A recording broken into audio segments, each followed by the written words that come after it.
You found the 2-minute tip. I'm Rich Sands. So there comes a time in many negotiations when progress halts and deadlock ensues. Now several things have to happen in order for deadlock to happen, and if you know what they are and what to do about them, success can be the end result. And we all like success, right?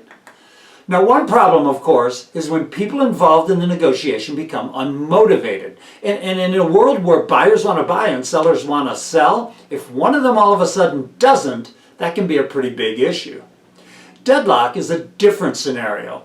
The desire for two people or two groups to consummate a transaction may still be there, but other emotional factors interfere with obtaining that objective. Here's some of the issues that can create deadlock in a negotiation. First, as mentioned, when someone becomes unmotivated. Bigger than that, though, is I think deadlock occurs when parties can't envision a win-win. In a world where I can no longer see both of us achieving their goals, well, by golly, I'm more interested in achieving mine. And once we get into win-lose, that gets rough. It can be an emotional response to an overly outrageous position or an overly demanding negotiator.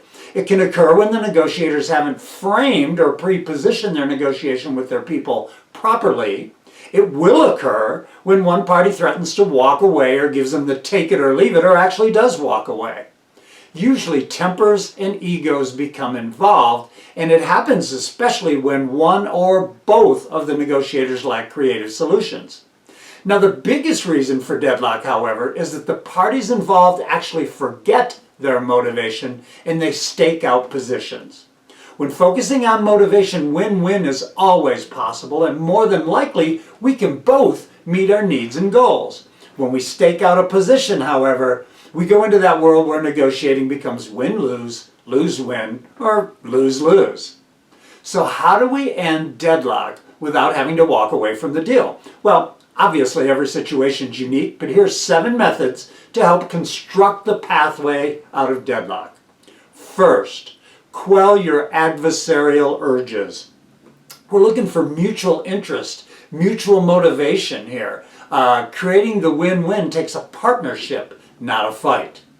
Second, don't counter-propose, reframe. Instead of fighting their idea, look at a way to get them to think about the whole situation differently or your idea differently. Maybe bring in new information or a different negotiator. 3, build on their ideas. Every time I say right, you say left, we have an issue. So let's explore ways till we can become partners in the process. 4, break down the problem. Anytime we can resolve the little issues, the bigger ones fall into place a lot more easily. 5, hypothetical bargaining.